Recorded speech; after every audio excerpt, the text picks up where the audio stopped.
Pemirsa, Dinas Pertanian dan Pangan Kabupaten Kendal menemukan kasus infeksi cacing hati pada hewan kurban saat melakukan pengawasan di sejumlah lokasi penyembelihan.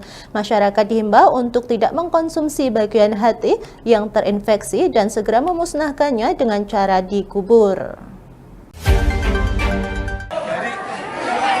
Kepala Dinas Pertanian dan Pangan Kendal, Pandura Priyatno Gojati, menyampaikan pengawasan penyembelihan hewan kurban dilakukan secara ketat, baik sebelum antemortem atau sesudah postmortem disembelih.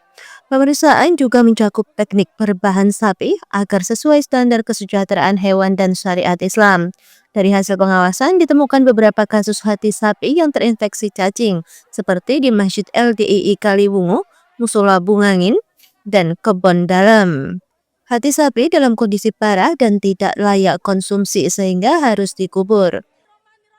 Selain temuan cacing hati, Dinas juga mencatat adanya pelanggaran terhadap prosedur perbahan sapi.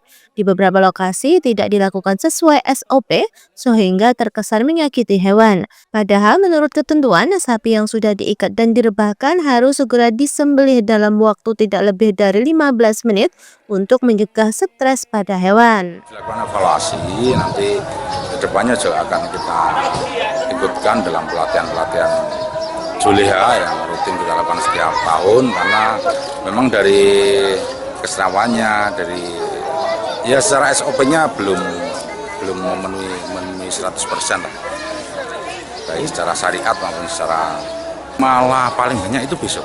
Oh, paling banyak. Mungkin karena waktunya nanggung, nanti kurang ini hari Jumat, itu hari ini sebagian, besok kayaknya lebih banyak.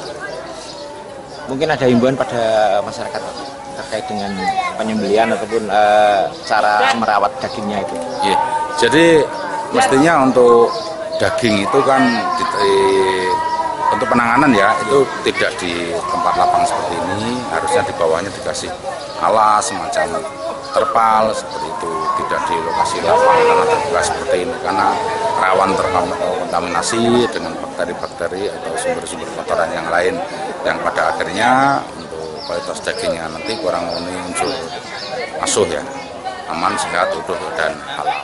Pandu juga menegaskan bahwa proses penyembelihan sebaiknya tidak dilakukan di tengah kerumunan. Hanya jagal dan tim yang bertugas yang boleh berada di lokasi agar kondisi psikologis hewan tetap terjaga. Dinas terus menghimbau panitia kurban untuk melibatkan petugas kesehatan hewan demi memastikan kurban berjalan aman, higienis, dan sesuai aturan. Dari Kendal, Jawa Tengah, Wahyu di Lingkar TV melaporkan.